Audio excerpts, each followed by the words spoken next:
North Andover. My name is Ron Carpenito. I'm a local resident and host of our local news program, The Journal, which airs Thursday evenings and throughout the week right here on North Andover Cam. Tonight, on behalf of North Andover Cable Access Media, I'd like to welcome the viewers at home, the live audience here in our studio, and our candidates for public office to the 2016 Candidates Forum. Tonight's forum is organized and produced by North Andover Cam volunteers who are unaffiliated with any candidate or political organization. And the purpose of tonight's forum is for our residents to get a closer look and deeper understanding of what these candidates stand for and hope to offer our town. Before we get started, we would like to thank our candidates and all our volunteers who have helped organize and run tonight's event. We would also like to thank Joyce Bradshaw, our town clerk, who prepared a special public service announcement about absentee voting, which you will see during our breaks if you're viewing along with us at home. To begin the evening, it's my honor to lead us all here and you at home tonight in the Pledge of Allegiance. So I'd like to ask us all to please rise as we pay tribute to our flag. I pledge allegiance of the United States of America and to the republic for which it stands, one nation, under God, indivisible, with liberty and justice for all. Thank you, everyone. North Andover's local elections will be held Tuesday, March 29th at the North Andover High School. This time around, voters will be choosing one selectman, one school committee member, and one representative for the North Andover Housing Authority. First, we will hear from the two candidates vying for a single 3-year term seat on the Board of Selectmen. They are candidate Rosemary Smedile, the incumbent, and candidate Chris Nobile. We will then hear from the two candidates competing for a single 5-year term seat on the North Andover Housing Authority Board, and they are candidate Laurie Burzlaff and Frank McCarty. Finally, we will hear from the two candidates each working to win a single 3-year term seat on the school committee, and they are candidate Kathy Koch and candidate Amy Mabley. And just to note, there are no incumbent candidates for either the school committee or the housing authority in this election. And now let's go over the ground rules that will govern tonight's forum. For the audience, we ask that you please silence any cell phones or other devices. Please remain quiet throughout the forum and hold any applause until after the candidates have completed their closing statements. No campaign literature, no signs, no t-shirts. Our buttons are allowed inside the studio, so please remove them if you have not already done so. And because tonight's event is broadcasted live and recorded for rebroadcast, please know where the cameras are located, okay? Try to avoid stepping in front of them and exit quietly through the back door if you must leave early. And we appreciate if you would wait until the transitional breaks to exit. Also, no photography or recordings tonight. Only the press here may take photos or record portions of our event this evening. Now for the candidates.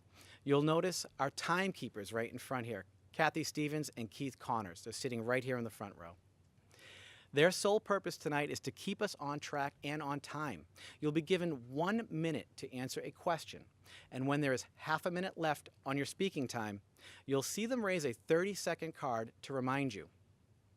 At 15 seconds, you will see a card that says 15 seconds. And when it's time for your 30-second rebuttal, only a 15-second reminder card will be used. Please finish your sentence and wrap up when you see the stop card. And if you continue well after the stop card, well, it's going to be my privilege to say thank you and move on to the next candidate, okay? Now with all our housekeeping and ground rules completed, let's begin our 2016 North Andover Candidates Forum. I'd like to present the candidates for one 3-year term seat on the Board of Selectmen, Rosemary Smedile and Chris Nobile. Good evening, Rosemary and Chris. Good evening. How are you? Tonight, each will begin with a 2-minute opening statement. This will be followed by a question and answer period, including an optional 30-second rebuttal or clarification after each question. Finally, each of you will end with a 1-minute closing statement. Opening statements will begin in alphabetical order by last name, and I will rotate the order of the questions that you'll be making in opposite order, okay? Your closing statements will be made again in the opposite order from opening statements. So let's begin with our opening statement from candidate Chris Nobile. Well, good evening, and what a beautiful day. Great way to start this. I'm Chris Nobile, and I'm a candidate for Board of Selectmen. I want to thank Cam and the community for watching. I want to thank you, Rosemary, for your service. So let me tell you a little bit about myself. I have two sons, Corey and Tyler, who are in our schools. I'm on our finance committee and served 3 years on our school committee, which negotiated a teacher's contract within budget and kept us on solid footing in a very difficult financial time. I personally raised over $90,000 from businesses and individuals to help pay athletic fees for those students who couldn't afford them. As a member of the YMCA board, we just completed a wonderful $22 million expansion. Professionally, I'm a finance executive with a very successful track record. I know how to plan to achieve success and actually get there. I want to do that for North Andover. Fortunately, we've had recent success with our town manager and our new superintendent of schools, who's brought new perspectives. We need more of that. Look, a winning team doesn't sit on its laurels. Yes, I'm running against a 5-term incumbent who is comfortable with the status quo. Her message is, keep things the way they are. But did you know we have 500,000 square feet of vacant commercial space in our town? Where's the rejuvenation of downtown? Where is our master plan? Well, it's 20 years old and hopelessly outdated. Flower boxes and flags are lovely additions, certainly. But has that been enough? We need pragmatism as well as pageantry. Since the school budget accounts for nearly a third of the money we spend, we need to work collaboratively and have those boards meet more than once every 10 years together. It's time for a fresh perspective. It's time for new ideas. It's time for a new selectman. Put me to work on your behalf. Thank you. Thank you, Chris. And now let's hear from incumbent Rosemary Connelly Smedile. Thank you. Good evening. I would like to thank North Andover CAM for hosting this debate tonight. It has been an honor and a pleasure to be here to discuss all that we have accomplished since when I first joined the Board of Selectmen, when our town was struggling, failing infrastructure, negative free cash, no reserves, talk of limiting services with police, fire, seniors, schools, and library. It was a trying time for our North Andover. Our struggle was long and it was hard, but with a steady and thoughtful plan, we have turned the corner. We have increased and maintained the level of services you have come to expect and deserve. We repaired our failing infrastructure with a new police and fire station. We have built a school administration building, preschool, all without overrides. We are bringing new life to our downtown with the Brad Street School project. Our town hall and our community development are in construction right now, bringing, again, more life to our downtown. The mills on High Street also are growing. We've put underground utilities and improved the look of that section of town, and it's vibrant. Machine Shop Village also added to the charm of our downtown. We have maintained our water and sewer rates for the past 5 years. We have built the first veterans housing since the 1950s, and I am very proud of that. We have switched our employee health plan to GIC, saving $3 million. We have increased our rainy day funds to help stabilize fluctuations in our budget. We have boards cooperating on the budget for the last 4 years, working together for our town. We have done this during a struggling economy, and we have delivered a AA bond rating with a positive outlook. As we go through this debate tonight, I hope to highlight my plans for moving forward. Thank you. Thank you, Rosemary, and thank you, Chris. And now let's move on to the questions and answers. And remember, you'll have up to 1 minute to answer each question, plus an optional 30-second rebuttal period to clarify or rebut any prior statement made by you or the other candidate. But you're not required to use all the time allotted, but feel free to do so if you wish, okay? So now let's get to our first question, the exciting part. All right. And the first question goes to Rosemary. All right. Having a 5-year capital improvement plan is a great planning tool. Yet we still need the flexibility to address unexpected issues or changes in priorities. What are your capital improvement priorities for North Andover? Well, we have, again, I think it's clear that we've done a great job at maintaining our infrastructure and growing. We do have a plan for a $6 million 5-year plan for road improvement. One of the things that we hear about often is that the roads in town are not quite they're not quite up to par, and again, that is a plan that we have. We also have a rising senior population. With the baby boomers retiring and the population growing, that we will probably be looking to expand the senior center. We are also concerned about crowding in some of our schools, and we are looking forward to making more space available for our students in the coming years.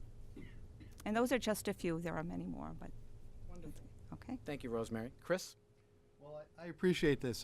Currently sitting on the Finance Committee, you really have insight into how the process works. And a capital improvement plan is really a sophisticated tool to figure out how to balance all the priorities, today, tomorrow, the future, seen and unseen. And one of the important things that Andrew Mailer has done is he's created a process where there's consideration and evaluation so that we aren't kind of whipping back and forth between this is a priority today, oh no, that's important tomorrow, that there's a flow to this. And that's why over the past 5 years we've gotten the types of improvement that we've seen in the town. It's sticking to that process. You begin with the program, and then you figure out what the buildings are, because the buildings fill with what the program is.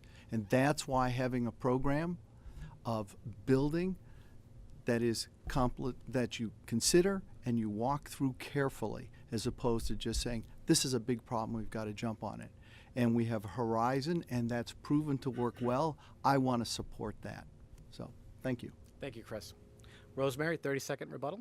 Well, thank you, Chris, for acknowledging that the town manager, under the direction of the Board of Selectmen, has put together a great plan. When you are a member of the Board of Selectmen, you set the goals and the priorities, and then the town manager, through his wisdom and talent, and of which he has great wisdom and talent, has enacted those plans. Thank you for recognizing that. Chris, clarification. I would only note that I remember being on the school committee in 2007, and you were serving at the time.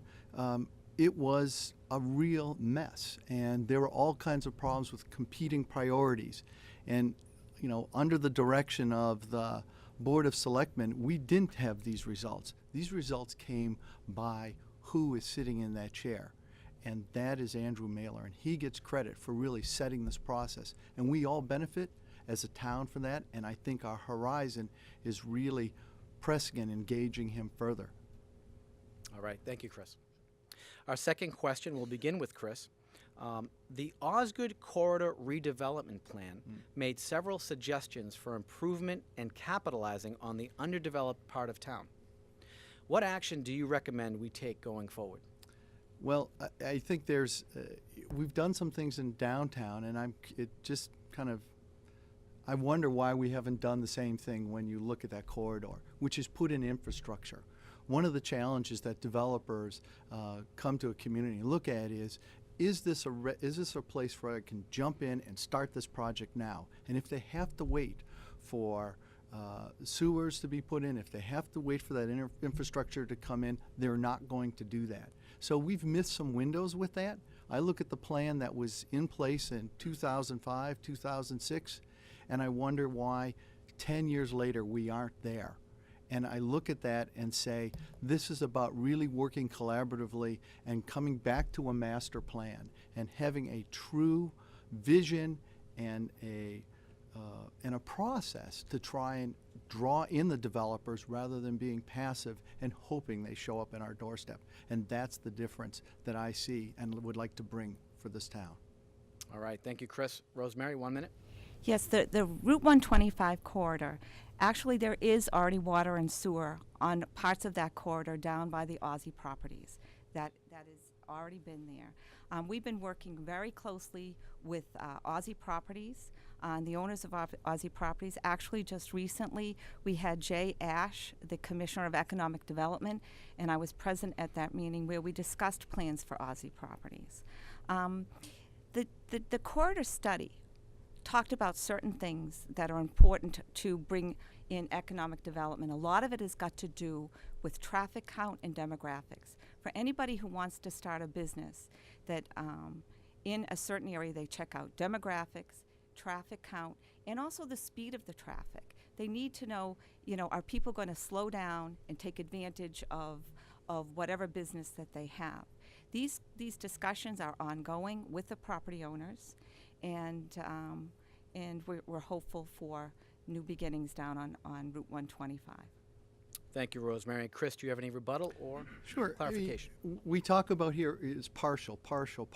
There are pieces. That is our challenge as a community. We have pieces. This is why I think there's a great opportunity ahead. The challenge is we've got to connect the dots, and having gaps is not going to get us there. So this is really about getting that landlord at Osgood Property to think like a developer, and that's a bigger project. That's more than just attracting some small businesses.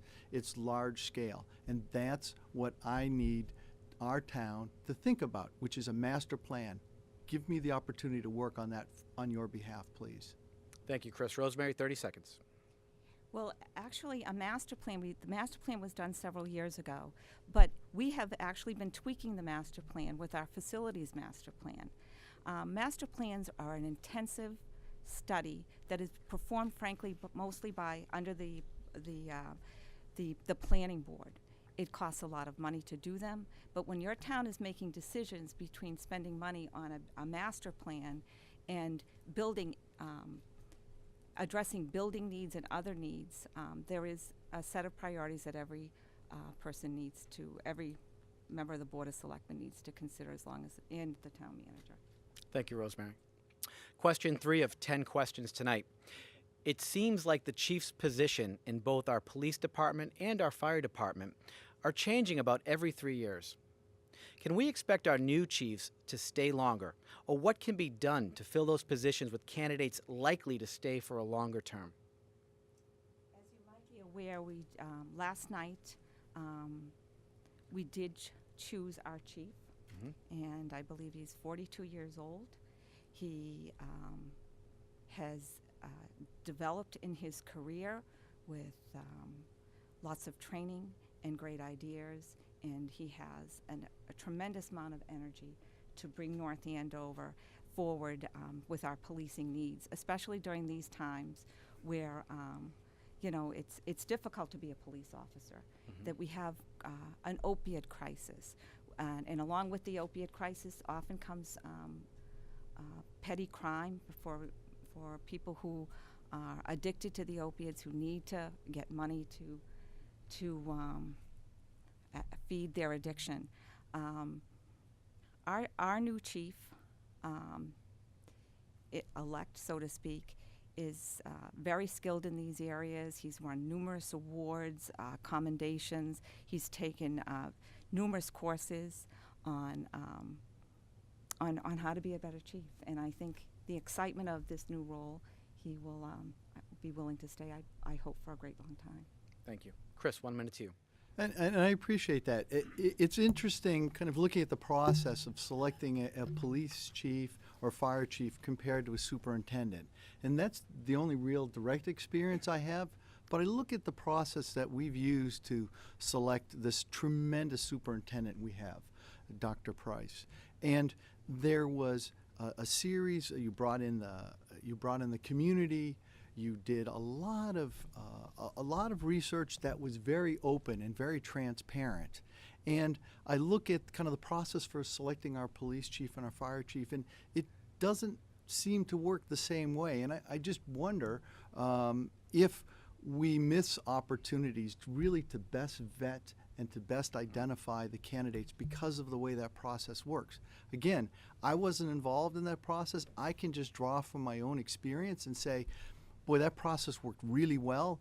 And I guess if I had the opportunity to work with the board on this, I would encourage them to reevaluate how that process works.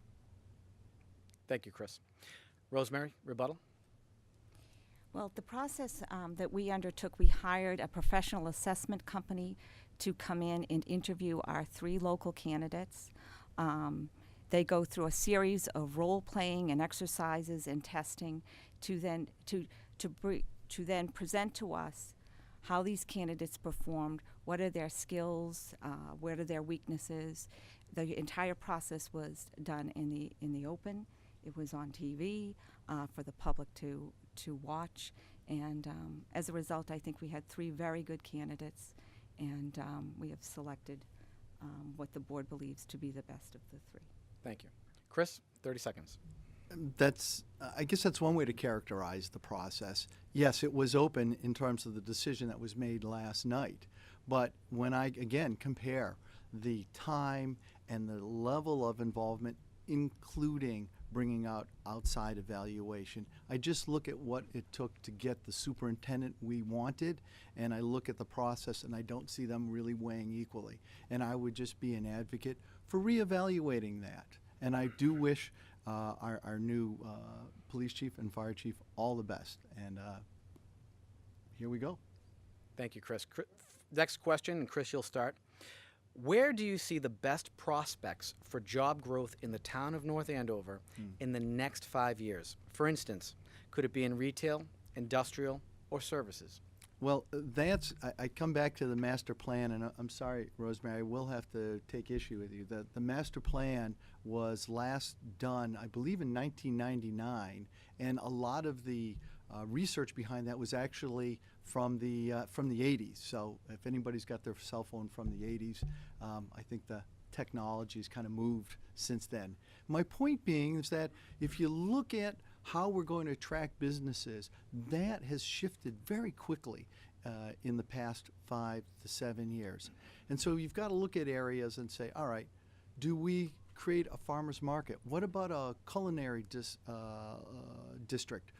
What about some sort of cultural area?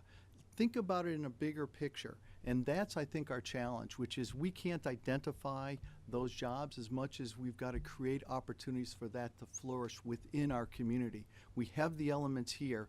It's about putting it together in a cohesive way. Thank you, Chris. Rosemary, 1 minute. And again, a master plan is a long-range plan, and I think if anybody were to think about a plan that they put into effect or for your home over 10 years ago, it changes, it evolves. Our plan has been tweaked through the facilities master plan. And yes, it's a good goal. It's a labor-intensive goal to outline what the public would want, what's best for the town. But at the end of the day, and as also part of the charter, we are constantly tweaking our plan through our facilities master plan and other plans that we have in town. Thank you, Rosemary. Moving on to our 5th question this evening. Yes. No, wait a minute. Oh, Chris, I apologize. You have 30 seconds to rebut. That's fine. I appreciate that. I would just make the case that's the whole point of a master plan is it creates a vision. It allows you to then be able to draw in and create that on an active basis to draw businesses in. And updating the master facilities, buildings aren't the same as people. It's not the same as strategy. It's not the same as planning. And I think that's where our great opportunity here in the town is. We have tremendous people. We have these elements that aren't connected, and we need to engage. We need to bring our state representatives in to work on our behalf and to advocate for us to bring in businesses, to bring in grants, to bring in ways to develop business as they have around the state. Rosemary, 30 seconds. Actually, we did bring from the Collins Center a grant from out of UMass for a grant, and we also, not a grant, excuse me, we paid to study that Route 125 corridor. We have done that. All right. Thank you, Rosemary. Our fifth question will go to start with Rosemary, and that question is, North Andover has been proactive in addressing concerns about drug abuse. Do you recommend any additional action to keep the public safe? Actually, what I have recommended, I actually interviewed some of the people who are on our opioid task force, and what I have suggested is that what we need to do, or what the community needs to do first and foremost, is find out what works for helping people with opiate addiction. You just can't go out and hold meetings, and we need to study from all over the country, frankly, even if there were good plans all over the world, what has been successful and perhaps what has not been successful, so that we don't repeat. I think a lot of what we have done, the people that we've put on this opiate task force, some of the members have had experience in dealing with drug abuse and substance abuse, and they have brought a series of proposals and ideas that they would like to enact. We also have one of the members is actually is from BU, who also studies this, and he's bringing some of his skills. This is a very complex problem.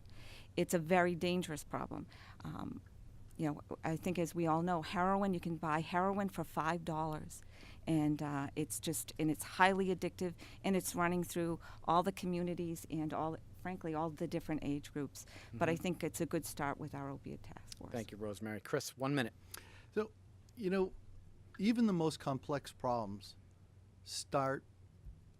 you start the discussion, and that discussion is about informing, about educating. And I look at this challenge and say, there are places within our community that we can start the awareness and really get people to think about how to approach it. Yes, we want to draw from other people. Yes, drawing in those folks that have other experiences. But we need to start also on our own. It's just like at home, right? You teach manners at home. You also can educate about the risks and the exposure with drugs. And that's something that our schools can help with. This is something that our seniors can help with. This is something that our veterans can help with. And so those are the people that I would first turn to and say, you're the communities that have contact with this. You're the communities that have to deal with this. Let's engage that discussion and start to make folks aware who are in those risk groups. And I appreciate that. Thank you, Chris. Rosemary, 30 seconds. Well, again, we have started that process with the opiate task force. We have reached out to the community, and the committee is busy working on how we can help to protect our families and our kids and those who suffer from this terrible condition. Thank you. And Chris, 30 seconds for you. Sure. And again, part of this is going to be within our own house where we live. Part of this is going to be in the community that we interact with every day. And part of this is going to come from help outside of North Andover. And this is where, again, I look at our delegation to the state, which is split between two parties. We need that delegation to work collaboratively with us. And I think they will, but this is an opportunity for us really to build on that relationship. Thank you. Thank you. Moving on to question 6, and Chris, you'll start us off. Discuss the challenge of meeting our unfunded post-retirement obligations. Will the rate of funding our reserve fund be fast enough or large enough to satisfy our liabilities? The OPED, if anybody wants to know what the abbreviation is that we all use for it. And this is a challenge that every community has. That number is gargantuan for most communities. The thing I can tell you about North Andover is that number has been decreasing over the past few years. It's dropped from, it was about 120 million, I think about 3 years ago. It's down to about 82 million. That's still a huge number, but we are making steps towards that. And on top of that, until Andrew Mailer was sitting as town manager, we didn't really have a strategy for that. We didn't have a reserve for that. We are starting to build towards that. Now, is it enough? No, but we are making steps towards that. That puts us very much ahead of most of the other communities. That's what we can do right now, which is to stay committed to that. And that's why the fiscal strength and the structure of how we're managing this town is important. We don't want to off track, knock that off the tracks. Thanks, Chris. Rosemary? Actually, just about everything that Chris has said is correct. We have been addressing this. It's a very complex, very difficult problem, and it's, as you said, it's throughout the state.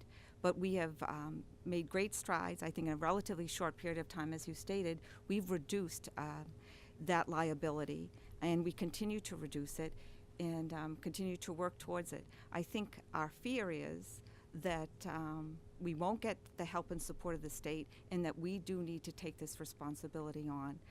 There's a little risk, too, that the state and the government will step in and take over everything, and we've already made great strides, but it's one of those things you can't hope for something that might never happen.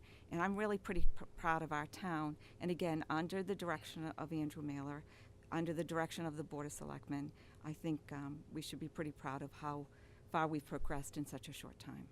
Thank you. And Chris, would you like to rebut? I would just add that the other part of this is keeping that balance within our budget, and the way that money continues to grow and to be put into that reserve is a discipline and a process that I see when I'm sitting on the finance committee. I see it by how the school committee talks, and I would like to see that once a year, at least, the school committee, the Board of Selectmen, and the Finance Committee sit down and talk collaboratively about how to build reserves and how to meet our goals, including this. Thank you. Rosemary, 30 seconds. Well, you speak to how we've met our goals. Again, all I ask everybody is take a look around town. Take a look at all the growth. Take a look at the repairing of our infrastructures, the new facilities. Take a look at how rapidly we have increased our reserves. And we do have boards that are working together. We've had 4 years of consensus budgets. And I think you would be remiss not to notice all the great changes that have happened in North Andover. Thank you. Moving on to question 7. Rosemary will go first. The town manager's fiscal year 2017 budget includes this sentence, quote, "Additionally, the board supports the continued ownership by the town of the Stevens estate and the surrounding open space, but will explore the cost benefit of the estate's ancillary structures around the grounds." Would you support commercial development of the estate? Well, I guess it's your definition of commercial development. I would not support commercial development of. Let's backtrack just a little bit. The town, many years ago, got together at town meeting and decided that we wanted to purchase the estate from the developer because first and foremost, we wanted to preserve open space in our water supply. With that came this beautiful building and structures, and we've worked very hard to maintain them with their historical integrity. But to make that a commercial site, first of all, you would not be able to make the entire site commercial. It's preserved open space for the public with trails, so forth and so on. Mm-hmm. As far as taking a look at the buildings and see if there's an arrangement for a long-term lease or someone to come in and purchase the buildings to do a boutique-style inn and restaurant, or take over the facility for events, I would certainly be open-minded to it, but it would have to meet really strict guidelines, because that property is very important to the town. The people of North Andover are very proud of it and very attached to it. Mm-hmm. But again, I would certainly keep an open mind.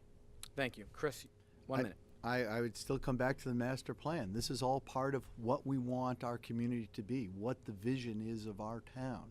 And that's part of the way that we can evaluate this. Again, you see how broad and how impactful having a good master plan is, because it will address this sort of issue. Obviously, we have an asset there that we feel is a little underutilized. Can we get something more out of it? We have one of the structures there is dilapidated. It's a garage, and we're spending money this year, I think about $40,000 to just make sure it doesn't leak and kind of fall apart around us. We have some concerns about that asset. So I think evaluating commercial usage there. We have to be realistic. We also have to think about our heritage in this town and what do we want to preserve and what do we want to be part of progress. So I'm certainly open to having this discussion. That's part of being in a family, part of being in a town. You've got to look at the options. Thanks, Chris. And Rosemary, would you like to elaborate or No, rebut?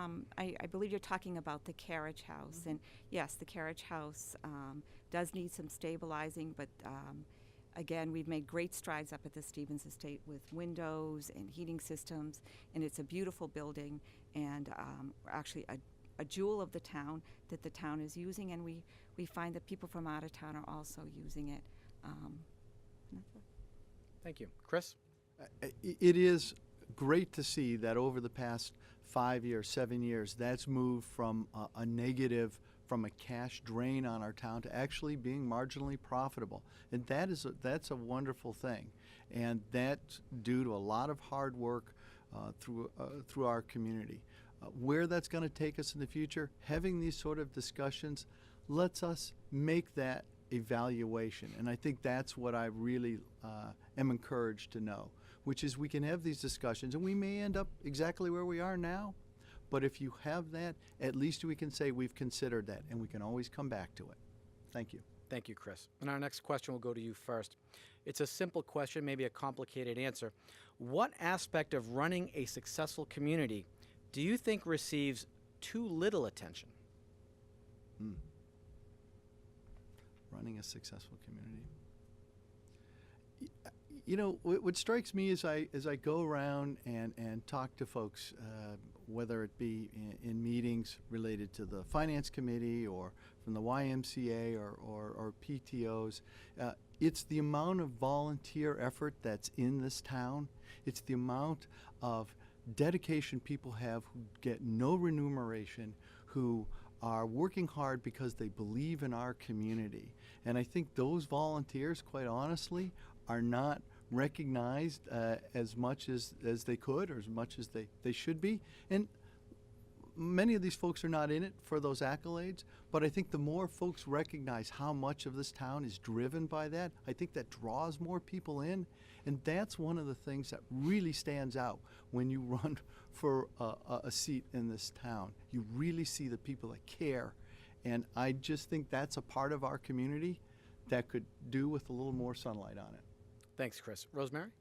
Actually, we are very grateful for all our volunteers. This town, actually, we were just, speaking of that, we were just chosen.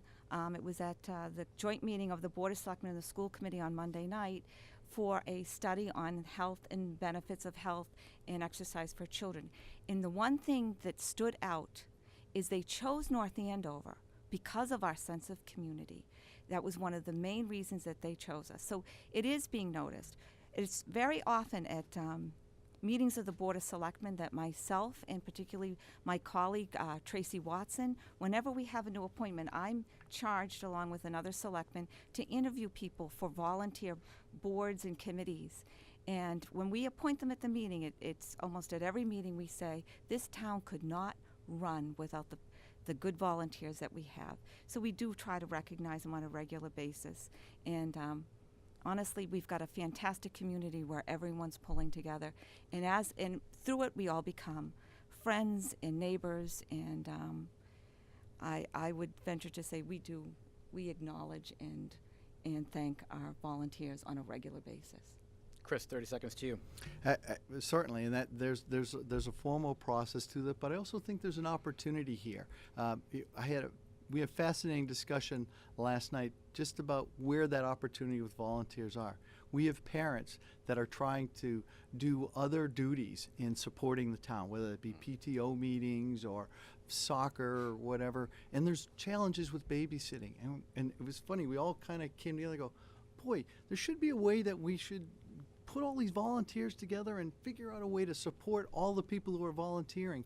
That was just right on the moment, and there was an engagement of thought and process, and that's what I'm talking about when you start bringing this out and you start saying, hey, volunteers, how can we recognize and engage them? There was a perfect illustration, spur of the moment for us.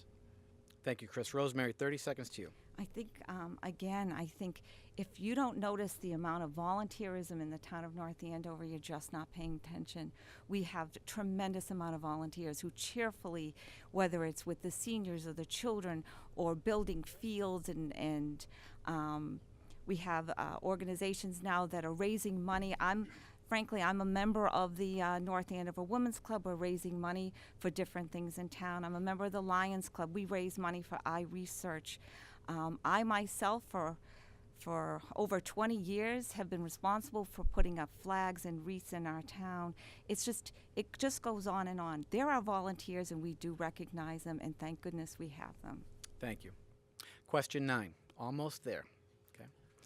According to the town's website, the town's retirement appropriation is expected to increase by more than 8% annually during the next decade and currently represents nearly 5% of the town's general funds expenditures. In private industry, fixed benefit retirement plans are becoming rarer and rarer. Do you think that the town of North Andover should consider following the lead of private industry towards defined contribution retirement plans? The difference between us and private sector, most of our town is, or a good part of the town, is unionized.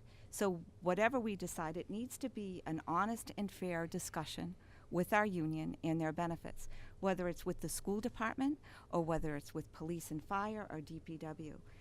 It's not quite as simple as in the private sector, but we are always open to discussions, as we did with the GIC, a collaborative effort with the school department to attain a better health insurance plan. We saved $3 million by joining the GIC. We are always open to saving money. I think one thing that North Andover does exceedingly well is we will ferret out every $10,000 to put it together to save money or to use it in another program. I'm often asked by other communities, especially our community to the south, how are we doing this in North Andover? How come things are going so well? What do you guys do? And I'll say we will look for every dime, every dollar, and put it to good use. Whereas other communities, oh, well, that's okay. But those 10,000, 5,000, 25,000 add up and are to the benefit of the town. And I would suggest, getting back to the retirement, that we would be open to having discussions that would benefit not only the town but the employees and going forward for our expenses. Thank you. Chris, 1 minute. So you're right. Contracts are a big driver of this. And the part of our process here is dealing with who is coming aboard, who we're hiring today, and what sort of positions we're hiring them for, right? And the more that we can work collaboratively, the more that we can find efficiencies, we can match those people with where we're going and where we want to, and how we want to pay them. Actually, let me step back a second. Kind of bothers me here. In 2007, the GIC was a consideration for this town. I and several other people on our school committee literally put a letter to the editor saying, here's what the GIC can do for us. It can save us millions of dollars. It's a way to have efficiency. And there was incredible pushback from the Board of Selectmen not to do that. And then we find, when Mr. Mailer comes to town and he lays out this, that we go to the GIC within 6 months of him coming aboard, and we lost 4 years of opportunity. Thank you, Chris. Rosemary, rebuttal? When you speak of the GIC, we did put it together, Chris, and those were the times when the school committee and the Board of Selectmen were often at odds. We had discussions of raises and things such as that, we had plans, we all agreed to it, and then unfortunately sometimes the school committee did not follow through on those plans. But as far as the GIC, we put it together, we have it, the boards have changed, we're working well together now, and it's been a great boon for us with the $3 million, and I'm grateful that it's been put together. All right, thank you. And rebuttal from Chris? Yeah, absolutely. I'm glad we put it together. I'm just, as I say, disappointed that we missed those 3 years. I'm not sure about the contract negotiation because we fit it within the budget. It worked. The naysaying was found to be false. We had a successful negotiation. So when you pull this all together, we're really looking at now we have the GIC, we've got trajectory, we need to stay very attuned to that, and as we hire people, we want to say to them, we want you here for your career, but we also have to recognize that this is a town and we have to balance that within our budgetary needs. Thank you, Chris. And now for our final question for these candidates. They're doing a great job, aren't they? Doing a wonderful job tonight. Thank you for staying on time. And Chris, this question will go to you first. Yes. Do you feel our town offers enough opportunities to socialize as a community? And how can we better publicize what makes us special to entice more interest in our community? Yeah, that's interesting. We have a challenge in this community and across America. Everybody in this room has a cell phone. All of us can talk to a bunch of people at the same time. There's a lot of reasons for us not to socialize other than on a digital device.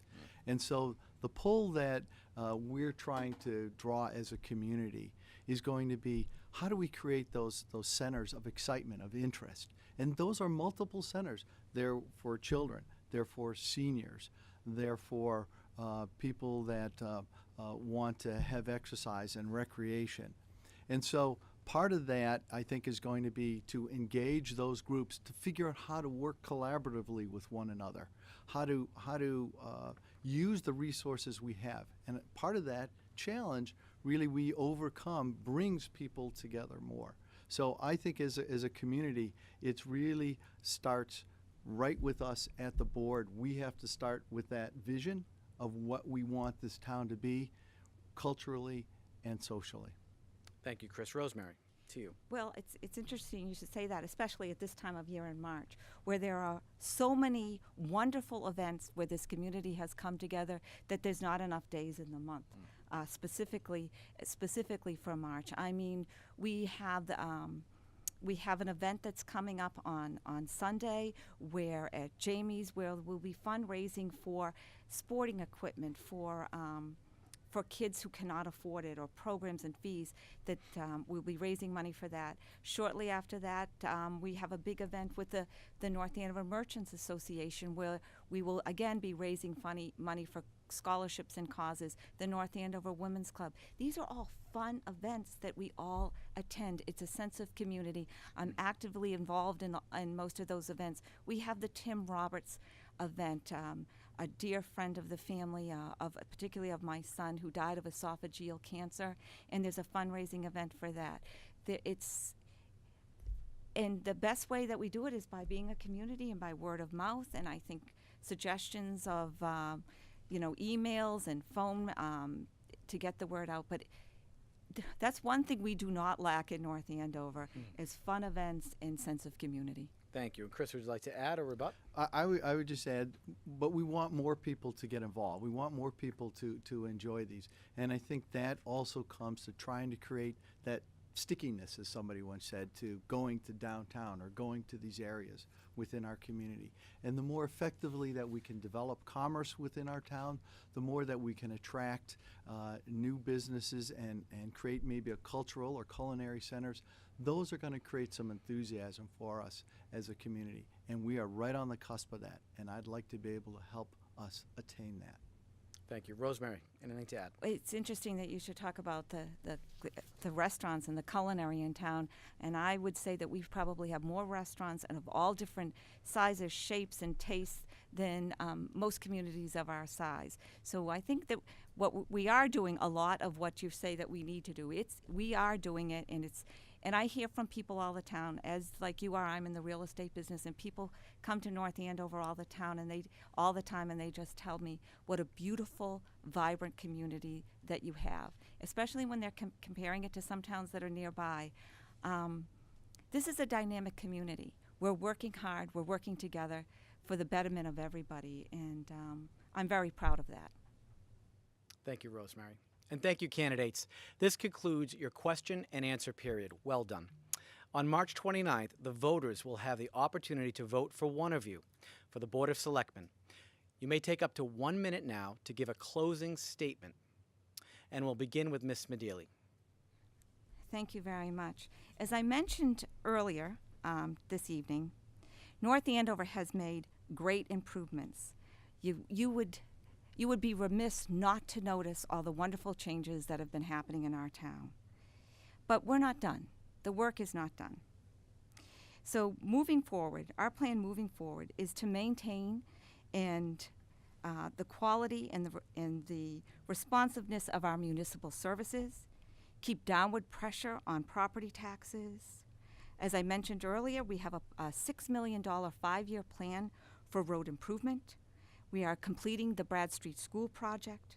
Town Hall and Community Development will be moving to Main Street, increasing the activity to Main Street. We are working with the Mills. We are working with Aussie Properties to bring jobs and more life to the community. And also with downtown, as I mentioned before, that we have the Mills that are actively engaged in bringing new businesses, and it's turned into a wonderful hub. We will be addressing the space needs with our schools, the senior center expansion for our rising senior population, but most importantly, I hope to obtain the gold standard in municipal government of a AAA bond rating. We are on the cusp of the gold star, the highest rating that you could get. Thank you, Rosemary. Okay. Appreciate it. Chris, your 1 minute closing statement. All right, well, thank you again. It's time to clearly define the paths. On the one hand, we have the status quo, trust that we've got the momentum.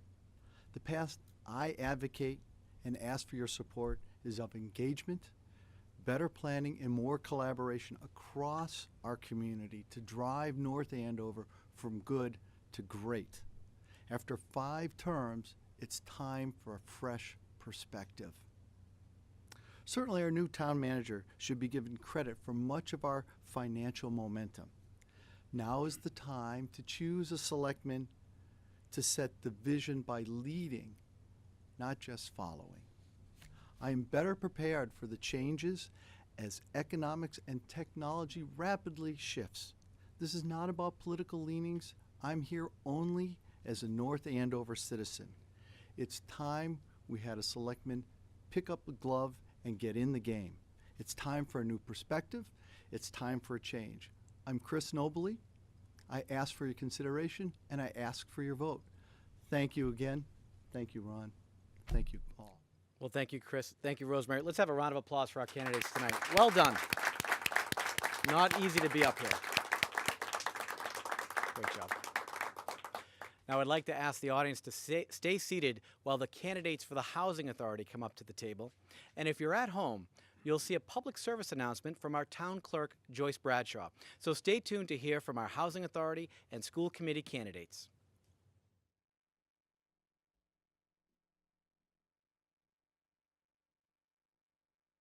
This is Joyce Bradshaw, Town Clerk for the Town of North Andover, with some election reminders. The election for the town offices will be on Tuesday, March 29th, 2016. The town election elects Selectmen, School Committee, and Housing Authority are all on this ballot.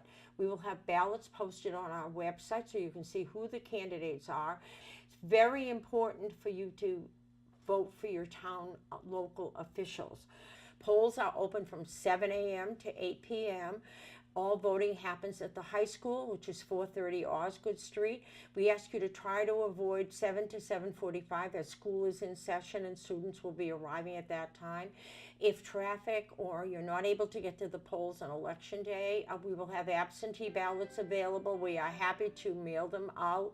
Or you can come by to our office location, which is now at 1600 Osgood Street, Suite 2043, and actually vote in person up until noon on the Monday before the election, which is March 28th. If you have any questions about your voter registration status, you can go directly to the town website. and click on information that will take you to see if you're a registered voter, and if not, you can actually register to vote online through the Secretary of State's office. Comes directly through to our office electronically, and we'll send you an acknowledgement notice. But at any time, you can call our office at 978-688-9501 if you have any questions or you need any assistance. But again, remember, we are now out at 1600 Osgood Street, Suite 2043, as renovations are being done to the town hall offices on Main Street. Please don't hesitate to call us at any time. We're happy to help.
All right, welcome back to the 2016 Candidates Forum, organized and produced by North Andover CAM.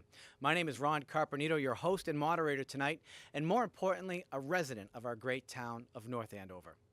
We've already heard from the candidates for Town Board of Selectmen. Now we continue our candidates night by presenting the candidates competing for one seat of a 5-year term on the North Andover Housing Authority, Laurie Burzlaff and Frank McCarty. Welcome, Laurie and Frank. Let's review the rules for this segment. First, you will each give a 2-minute opening statement.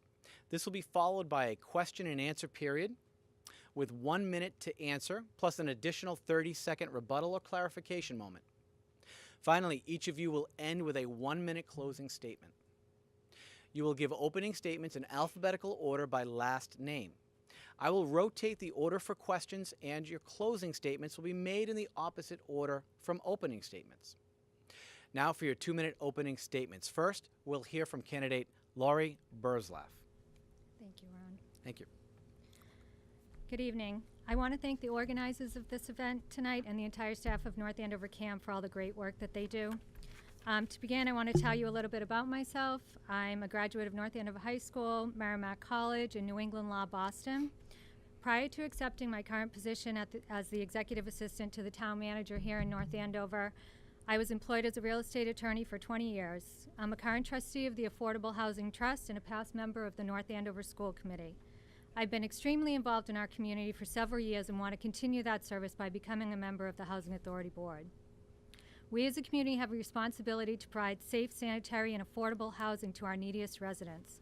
Although the Housing Authority is a state-run entity, I believe it's important for the authority not to operate in a vacuum, but rather establish relationships with the town and partner with its boards and other private and public organizations. I live on Baldwin Street, and over the last 15 years, I've watched the family housing development located directly across the street from my house sink into disrepair. Town meeting approved $475,000 in 2012 from community preservation funds to give to the Housing Authority, and then again the following year, $461,000 to make repairs to this development. To date, nothing has been done, and it's been over 4 years since that first funding was approved. In addition to the condition of the properties operated by the Housing Authority, the lack of enough units for our seniors needs to be addressed. Seniors who have lived in town for decades are being forced to move because there are not enough units to accommodate them.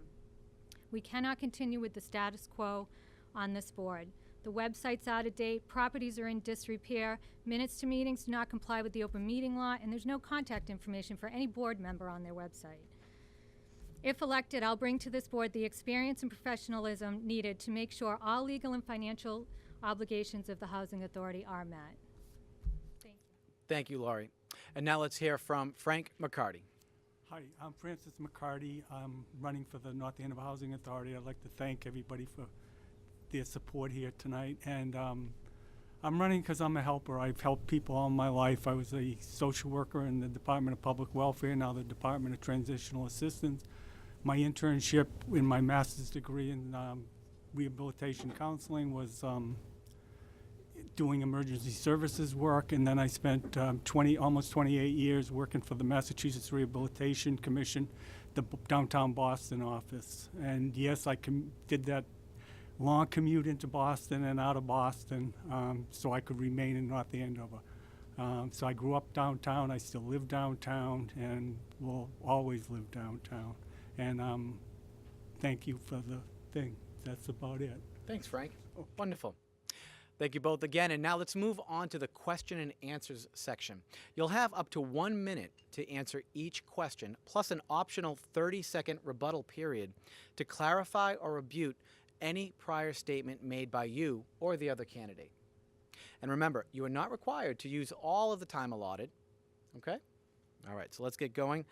The first question will be given to Laurie. All right?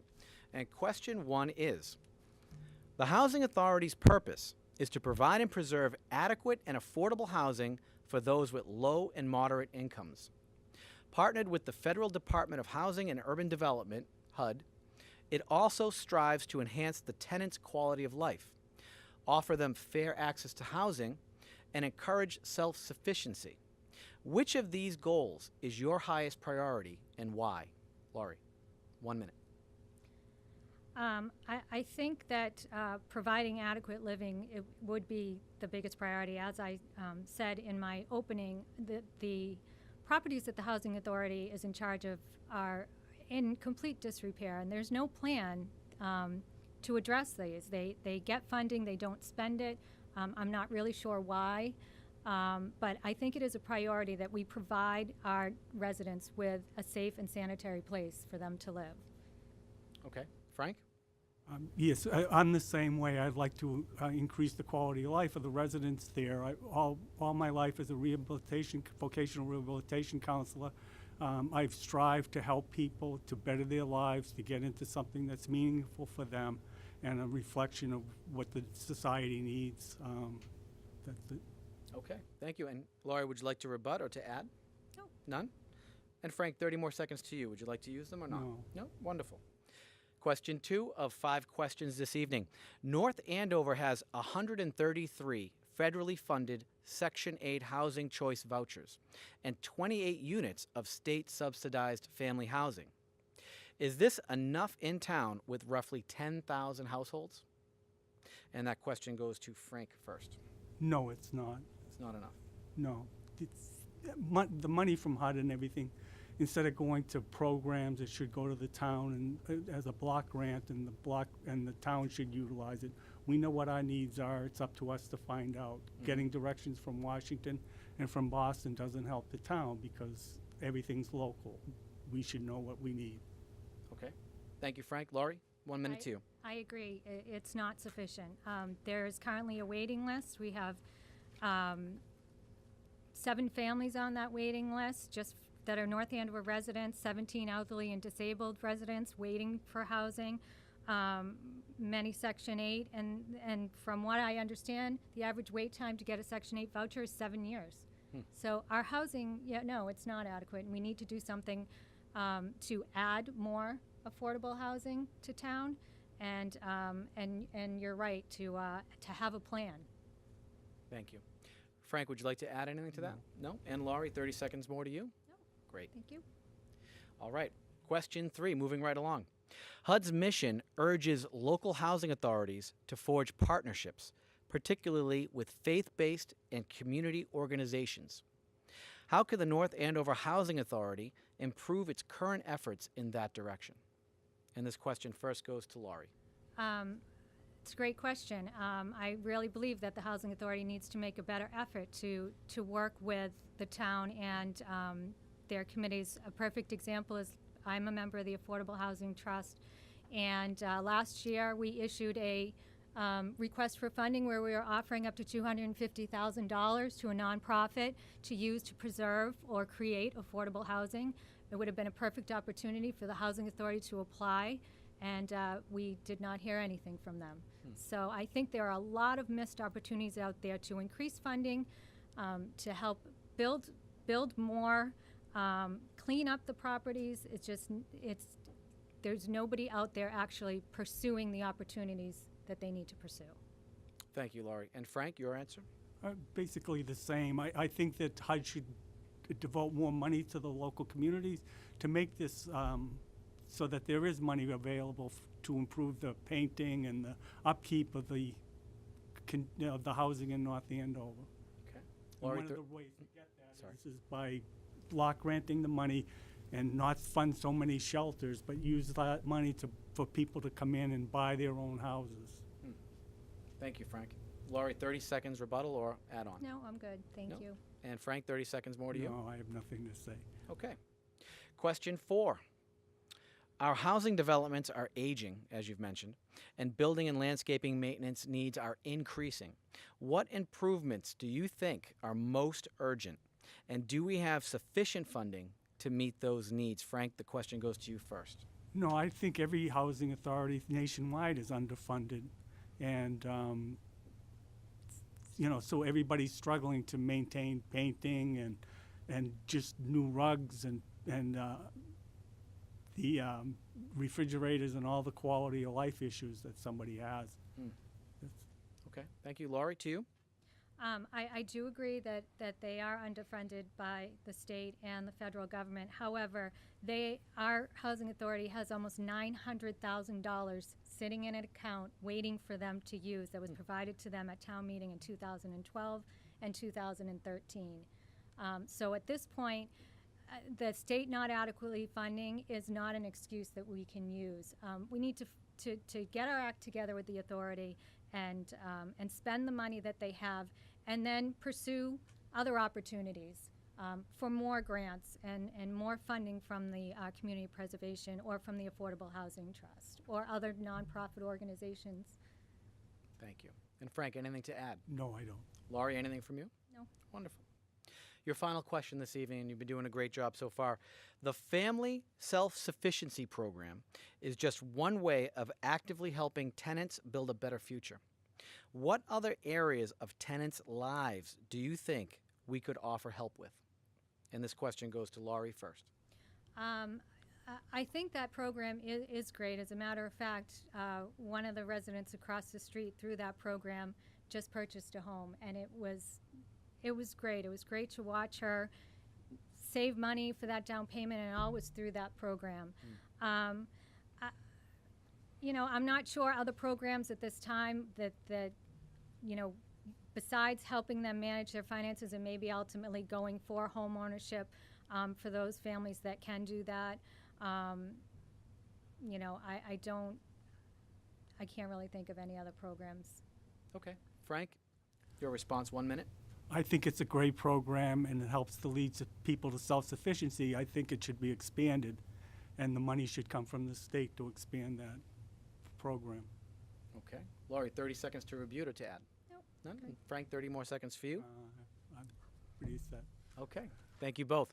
On March 29th, the voters will have the opportunity to vote for one of you for a 5-year term on the North Andover Housing Authority. Right now, you may take up to 1 minute to give a closing statement, and we'll start with Frank first. Closing statement, 1 minute. Thank you. I'm just hoping to get elected to the Housing Authority. I'm asking for your vote. As I said, I've always been a helper. I've been looking since I retired for something to help the town with. I now feel ready to do that, and so I am seeking the seat in the Housing Authority to bring some human services experience to the role. Thank you, Frank. And now, Laurie, your 1 minute closing. I just want to say that I believe my experience, my ethics, and my professionalism are just what the Housing Authority Board needs to bring it up to North Andover standards. As I said, updating the website, being more accessible to the residents, developing a plan for the deteriorating properties is crucial. Being on a board is more than just sitting in a meeting once a month. It's actually doing work to make real change happen. We need a plan. We need people willing to do that plan and not just throw it on a shelf somewhere. Our residents deserve more. It's really disturbing to me to see good people living in less than adequate housing and to see our seniors living on a fixed income unable to find suitable housing because there's no inventory. I just want to thank everyone here and those watching at TV and Mr. McCarty for running. I think that's fabulous. It was truly an honor to serve this town as a member of the school committee where so many good things were accomplished, and I want to bring that same energy and passion to the Housing Authority. And I respectfully request your vote on March 29th. Thank you. Wonderful. Thank you, Laurie. Thank you, Frank. Let's give them a round of applause. Well done tonight. Great job. And again, I ask the audience to stay seated while the candidates for school committee come up to the table. Viewers at home, you'll enjoy a bit of NACAM entertainment while we prepare here in the studio. Please stay tuned to hear from our school committee candidates next.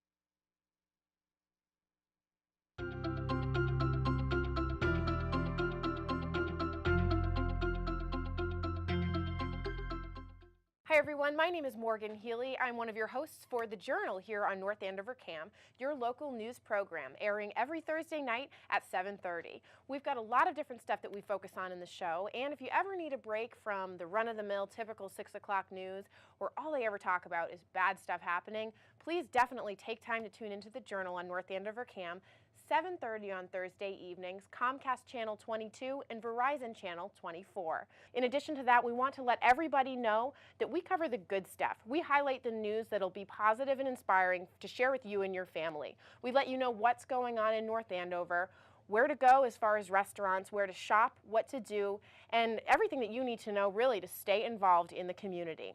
We have frequent segments highlighting different aspects of the town, including the North Andover Police Department. Lieutenant E.J. Foles, North Andover Police Department here. We live in New England. Why do we live in New England? Because we love the seasons. The North Andover Fire Department. I'm so thrilled with the turnout that came today to cut this ribbon and open this new building. Messages from all school officials. Hello, this is Jennifer Price, and on this segment of the Journal, I'm actually going to talk with Mike Grant, our Director of Technology here in the North Andover Public Schools. The North Andover Historical Society, who have partnered with us for a long time. Welcome back to the North Andover Historical Society. This time, I'd like to take you through our newest exhibit on the Parson Barnard House. And of course, a lot of different updates from the art and entertainment scenes. Merry Christmas, North Andover. Hello, North Andover. Greetings, North Andover. Hello there. Also, please note that we're always looking for additional volunteer field reporters. So if you have an interest in covering some news stories for us here at North Andover CAM, please either come on down to our studio, currently located in North Andover High School, or be sure to email us at thejournal@northandovercam.org to learn about how you can get involved.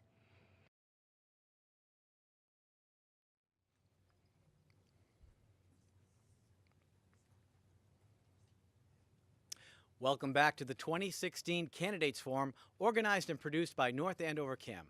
My name is Ron Carpenito, your host and moderator tonight, and host of the North Andover Journal. We've already heard from the candidates for Town Board of Selectmen and North Andover Housing Authority.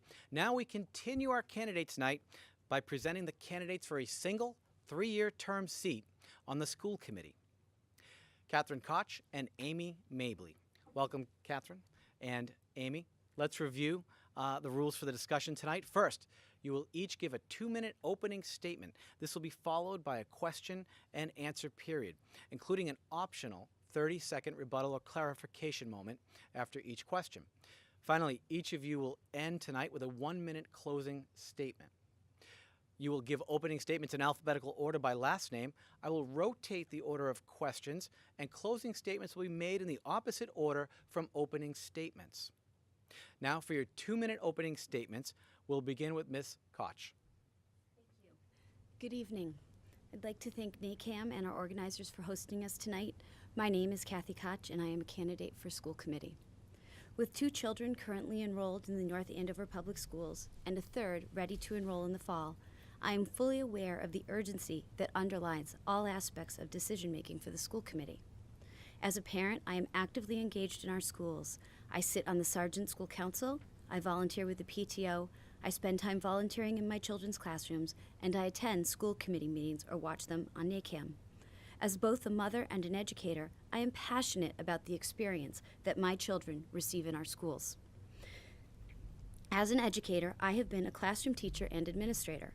I have been fortunate to work in some of the top districts in the state, places where I saw, learned, and participated in providing excellent educations for children. I have seen what great looks like. It is these experiences that will help me as a member of your school committee. I am familiar with all aspects of schooling, from curriculum to budgeting. Not only do I know how to effectively manage a school budget, I am intimately familiar with the impacts that budgetary decisions make. I know what it means for students to lose the services of a reading teacher to budget cuts, and similarly, I have witnessed the gains that are made when appropriate resources are put in place to support and augment student learning. This year, the school committee took an invaluable step toward the continued development of the North Andover Public Schools when they hired Dr. Jennifer Price as our superintendent. I envision a comprehensive pre-K to 12 school experience for all students enrolled in our schools that is defined by strong curriculum alignment and differentiated instruction and fully supported by the budgetary decision-making process of the school committee and guided by the superintendent of schools.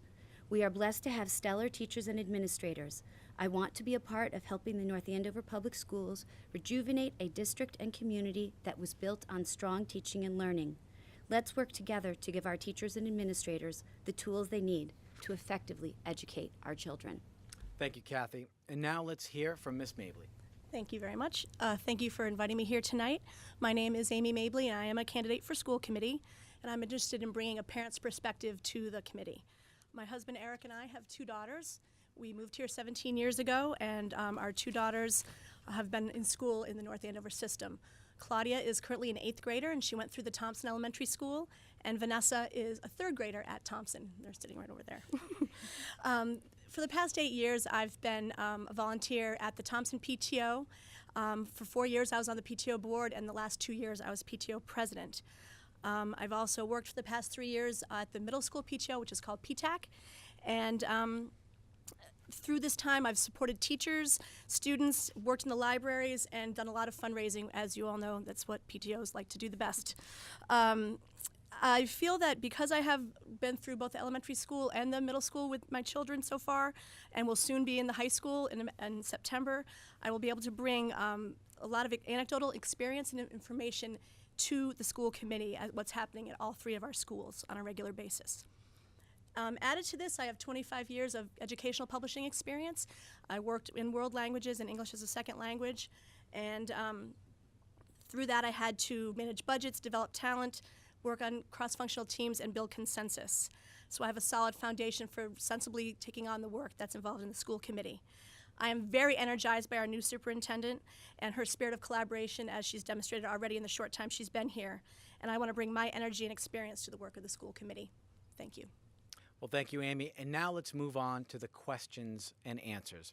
You have up to 1 minute to answer each question, plus an optional 30-second rebuttal period to clarify or rebut any prior statement made by you or the other candidate.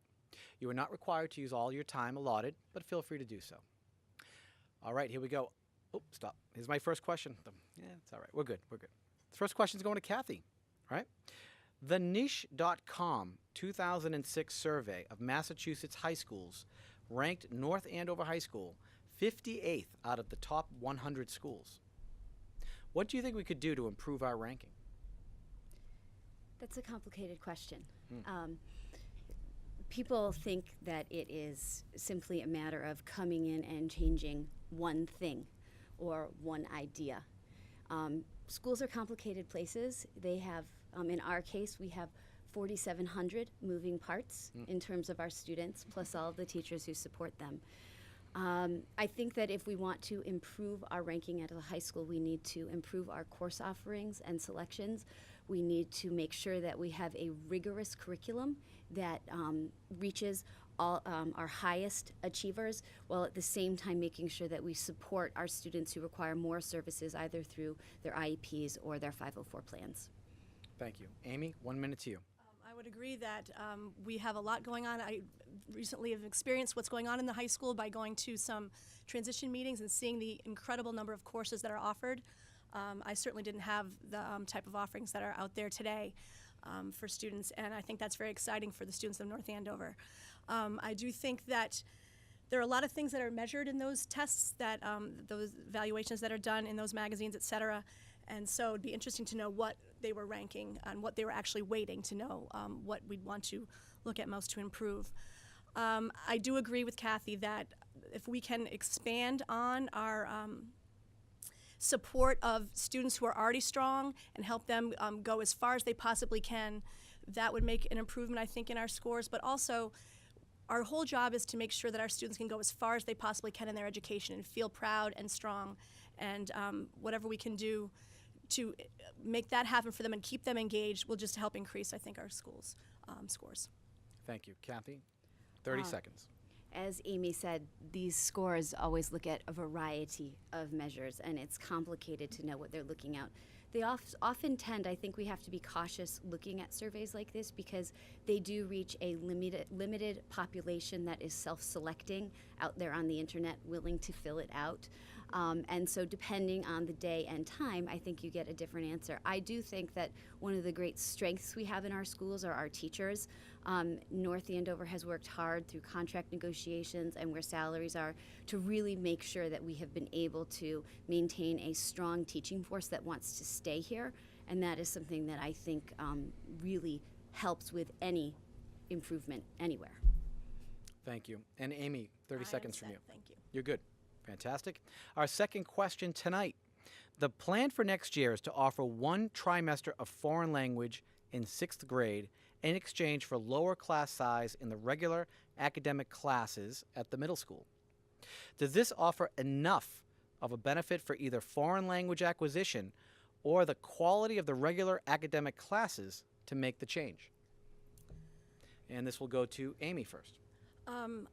From what I understand, I think that's just a little piece of the change that's being made. There used to be a course in the middle school that is called grade level, and grade level is really a catch-all where it is staffed by whoever's available at the time, and it's unclear.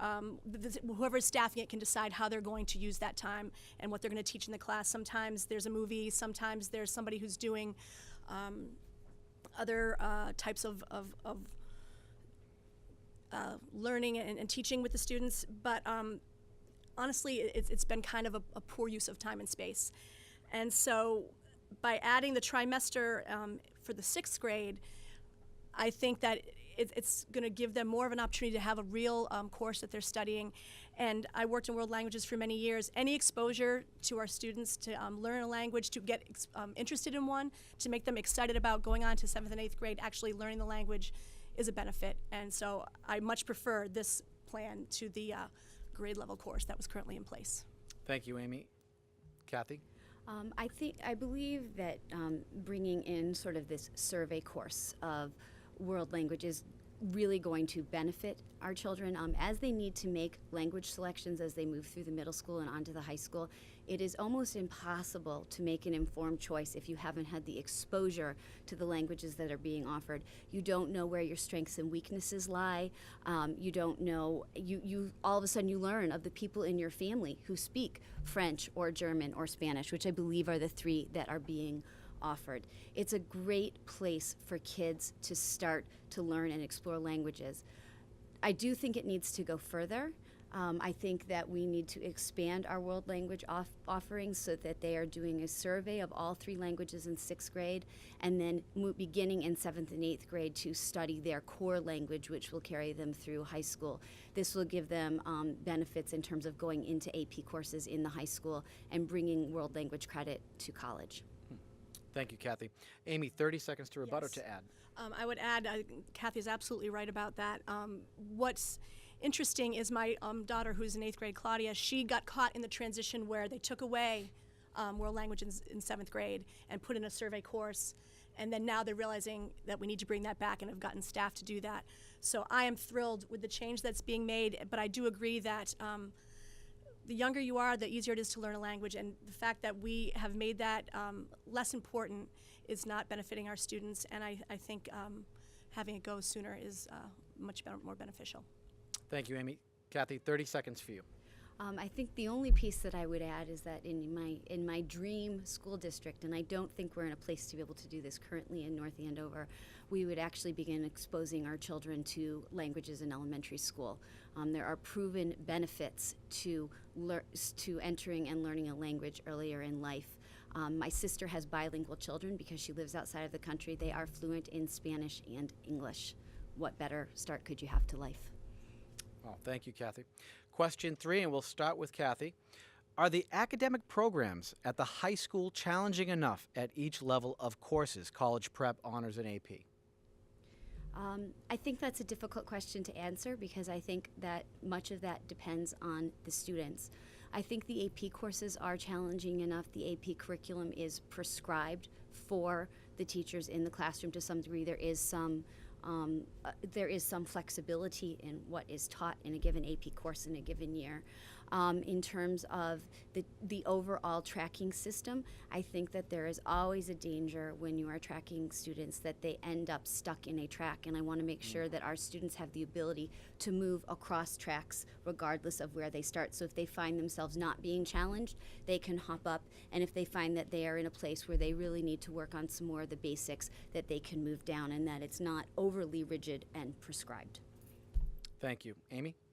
I would agree that the tracking is a very interesting aspect. We just saw the curriculum laid out again for our daughter because we're experiencing this now for math. And what was so wonderful about it is that there are various entry points.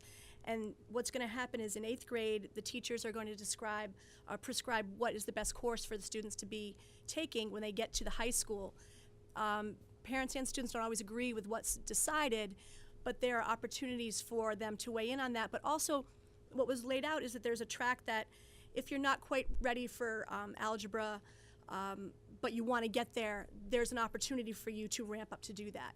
It's a very complicated image that they showed of a web of how that can happen, but making sure that kids, if they don't start at the beginning, they have a chance to work hard and ramp up and get to the goal that they might have to be better ready for college opportunities.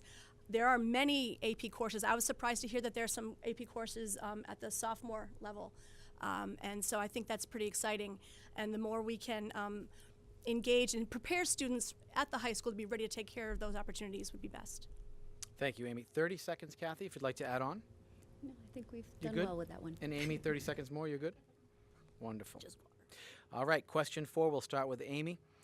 If the successes of technology in the classroom should not be measured by having the technology itself, but by the educational outcome, how are we going to know if our investment in Chromebooks was worth the money?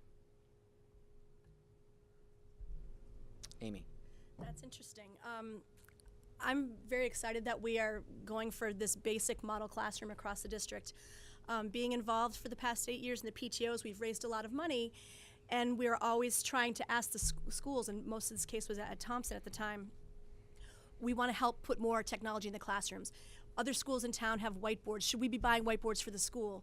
What are you going to do with them if we do buy them? And happily, we got the pushback and the weight to say we're developing a plan across the district, which is really what was needed, to put these commonly in the classroom so that we can train all the teachers together and be able to take advantage of these new resources.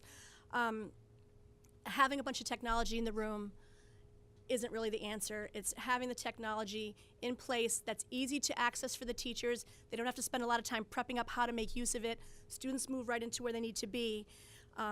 Allows the students to then just take advantage of the learning. And so the technology is not what is going to bring the educational outcome. It's how the teachers use the technology. Thank you, Amy. And Kathy, 1 minute.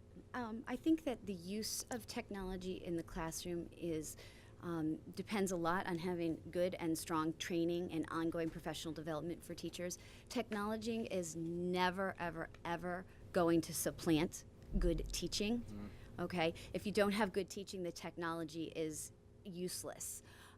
But I think we do have good teaching in our schools, and I am so excited by this model classroom initiative that Dr. Price has put forward, because what it does is it says, I'm going to give you the tools to supplement what you are doing in the classrooms and to really make it a strong learning experience for your kids. With some of the other initiatives that we're putting in around curriculum alignment, that is going to be huge moving forward. The question you asked is, how do I know if it works? Well, we have very technologically savvy kids, right? My daughter recently, my mom was struggling to turn on the multi-disc CD player in the house, and my third grader went and said, "Here's what you do, Grandma." She doesn't necessarily need extensive technology. She's going to reach for it easily. Thank you, Kathy. And Amy, 30 more seconds. The one thing I would add, when Dr. Price first came out with this idea of the model classroom and asked the PTOs to be involved in financing that, an important piece that she already had ready, because that seems to definitely be how she is, which we're lucky to have, was the teacher training in place. And without that, buying a bunch of technology wouldn't have really been the solution. So the fact that the school is the department is financing the training and looking for a way to make sure each teacher is comfortable to take advantage of what's available is really what makes it all work. Thank you, Amy. And 30 seconds for you, Kathy. And I think to fully answer the question of how it works is that the children will be using it in their projects, in their assignments. Our testing structure in Massachusetts, for better or worse, is moving to an online testing structure. So if the technology isn't woven into the day-to-day instruction, it becomes another piece of teaching to the test. So I think it's great that we're finally starting to bring North Andover to where it belongs with technology, so that our kids are prepared to go out and use this out in the world.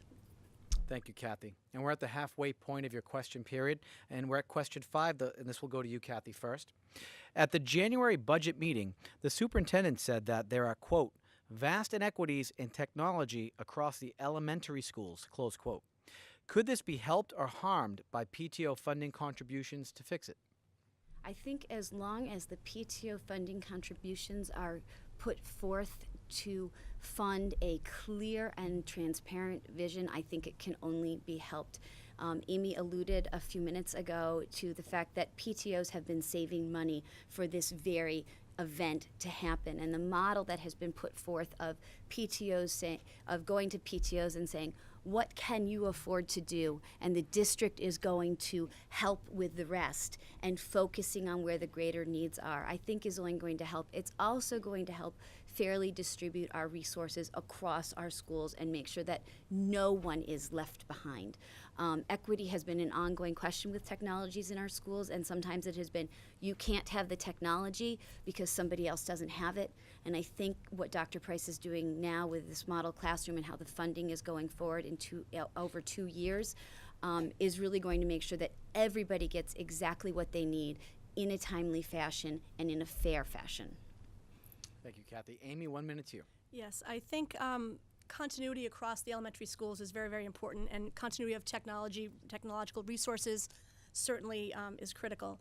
There was a point where, and now we've seen when this has come out, the Kittredge School, luckily, they don't need to buy very much because they moved ahead and they bought a bunch of things and things are in place.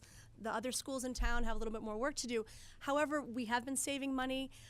Everybody is stepping up to do as much as they possibly can. The question was about the elementary schools, but the real place where the challenge is for technology and putting that in place is the middle school is grossly behind in the volume of technology and just resources for teachers in the classroom to facilitate teaching and learning. And so while there have been inequities across the elementary schools, people are working together to solve that. It's the middle school that we all need to actually help out. Thank you. And a 30-second rebuttal? I don't know that it's so much as a rebuttal as an agreement. Add on. In that I think it's been great that it has been said the middle school is where we're going to focus our work and our funding, because that's where we need the most work, and that's going to benefit all of our students as they go through the schools. I do also think that a big piece of this is really bringing us, we're in 2016, I think Dr. Price is really bringing us into the 21st century technology-wise in the schools, and I'm thrilled by that for my children. Great. Amy, 30 seconds for you. No, I completely agree. I think that the whole situation with inequity across the elementary schools with technology was something that was from quite a long time ago in terms of when the PTOs didn't necessarily even work together or talk together. That is not how it is today. There's very much a collaborative spirit tackling all of this, and that's actually one of the reasons why I've wanted to run for school committee, is because I've really liked the collaboration across the schools. And so I think that whole tenor has changed, and it's only going to be a benefit to all of us in the district. Thank you, Amy. Question 6, and we'll begin with you, Amy. How well, in your opinion, will sharing a media specialist/librarian with the Stevens Memorial Library address the library needs of the elementary schools?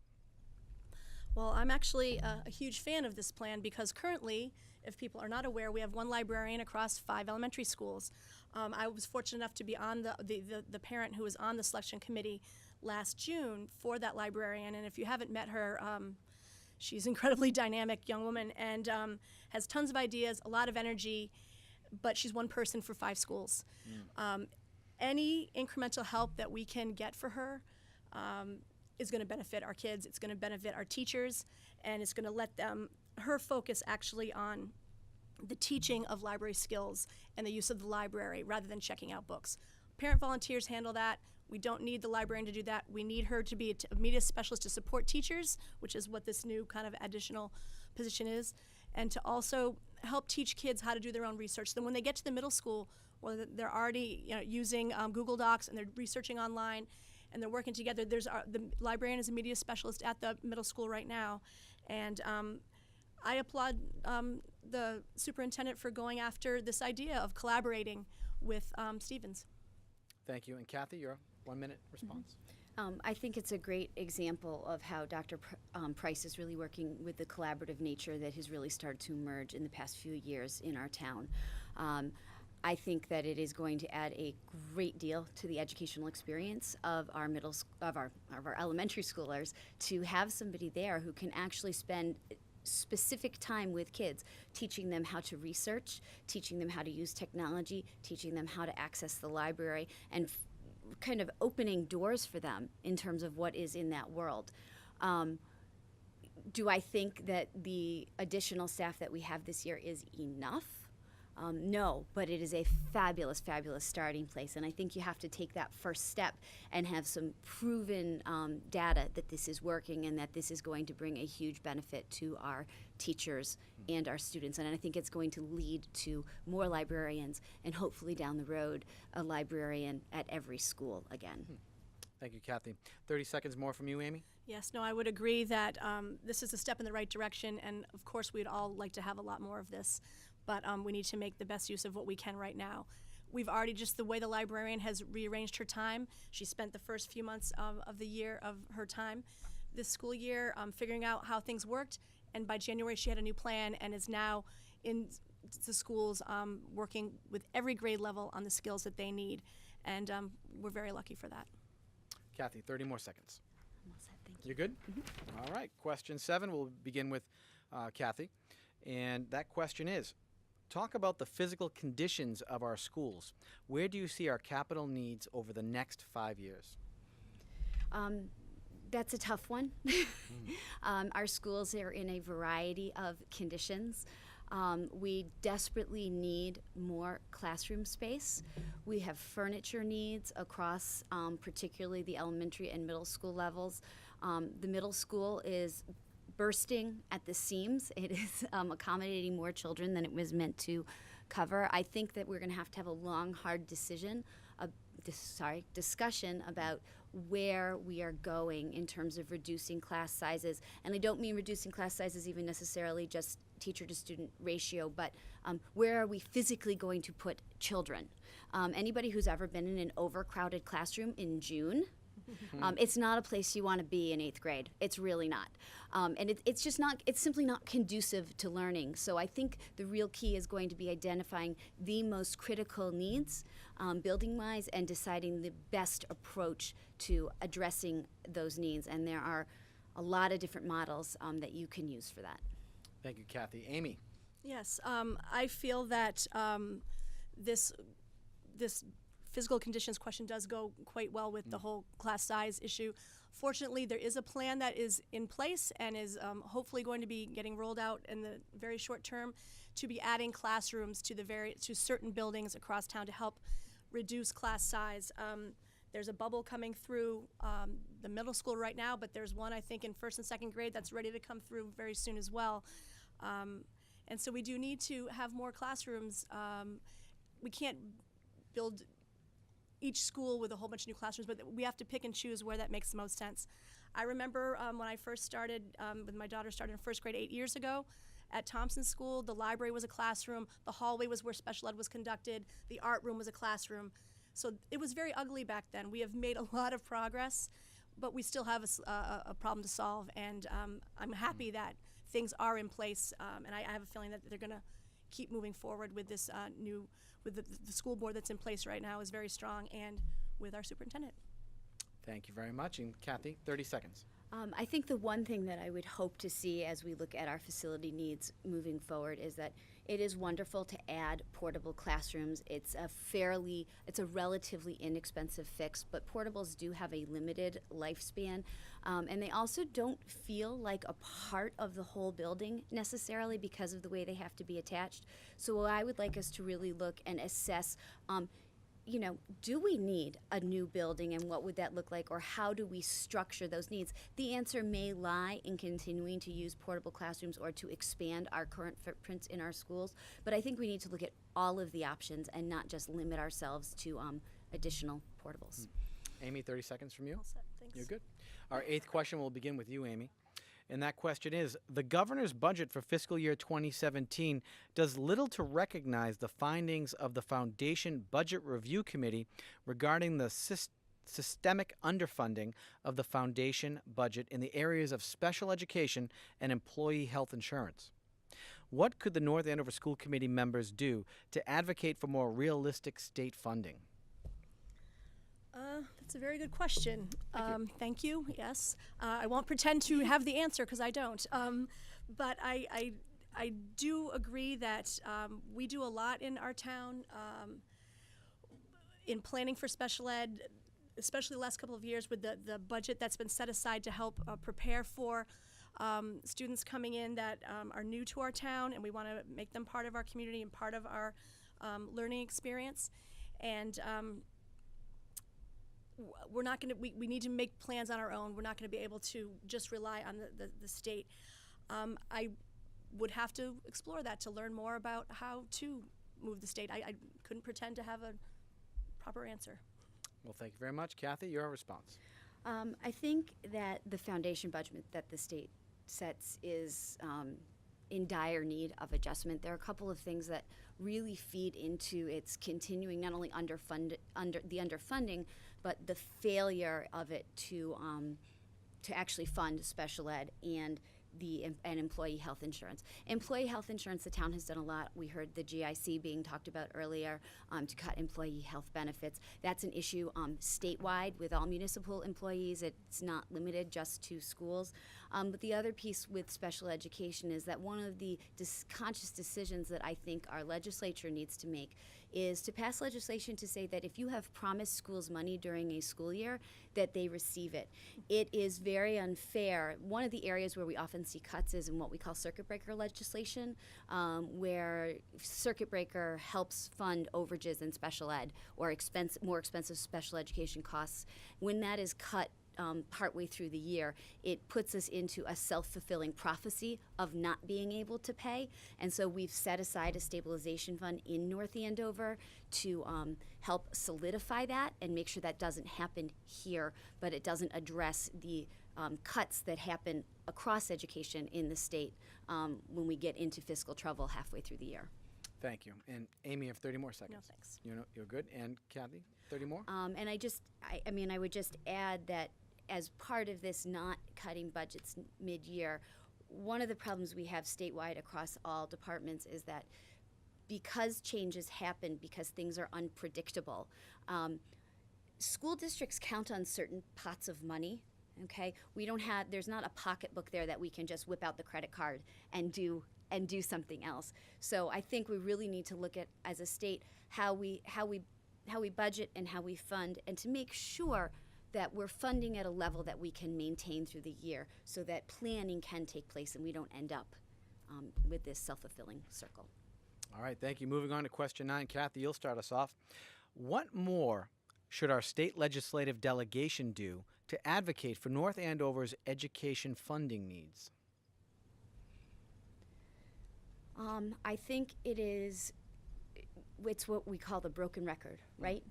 That if you say something long enough and often enough, at some point somebody starts to listen. This is a technique I often used to use with parents who didn't want to hear what they were being told across the table.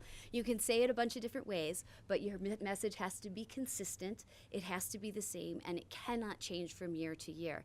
If your need is special education funding, then you need to be advocating for that clearly and thoughtfully. If your need is more resources towards pension funding or to healthcare funding, you need to be saying that consistently and clearly. If you want the state to set up certain guidelines around curriculum, again, clearly and consistently. It's when we start changing our message midstream that we get into trouble and we lose sight of our priorities overall. Thank you. And Amy, your thoughts? I think this is one of the things where, in working with the school committee and looking at what's going on in our town, it would make a lot of sense to make a plan, discuss what are the things we want to go after, what's most important to us that we advocate for, and not go after everything, but pick one or two things and be the squeaky wheel and constantly ask for that. Tied with that, I think it would be very important that we show how we're trying to help ourselves, what we're doing to solve our own problems, and how, if the state could come along and partner with us, we could make it a lot further. So not just asking for things to happen, but show how we're trying to make that happen on our behalf, and then ask for support. I think that would be a good way to go. Thank you. Kathy, 30 more seconds. I'd like to see us working with other municipalities and other delegations to present a unified measure on Beacon Hill, unified thoughts, unified practice, because when we're all looking out for our own little ponds with our individual needs, you lose the economy of scale. And so while we may not 100% agree with each other, I think we can come together, particularly regionally, and with towns that have similar demographics, to come up with certain things that we want to ask for together. So we're united and not little tiny pockets that everybody is fighting over. Amy, 30 more seconds. Thanks. Good. Okay.